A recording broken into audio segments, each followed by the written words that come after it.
President Lincoln has been revered as the great emancipator.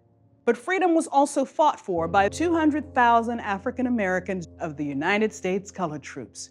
These brave soldiers were willing to make the sacrifice to take freedom into their own hands. I'm Jana Lee, and Isaac Rogers was my great-great-grandfather.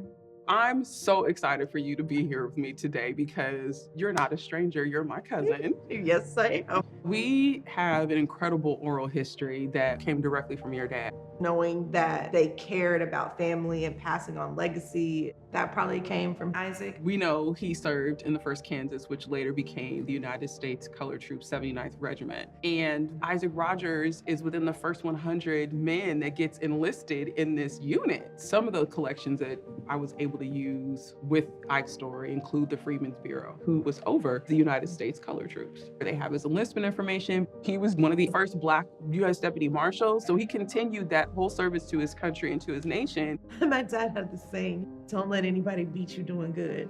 It meant to fight for freedom. Not just freedom for them, it was freedom for us. Right. So there are 3.5 million records that are within the Freedmen's Bureau collection, and the fact that they've been digitized has been a complete game changer. Brought to you by Ancestry. Find your family's history.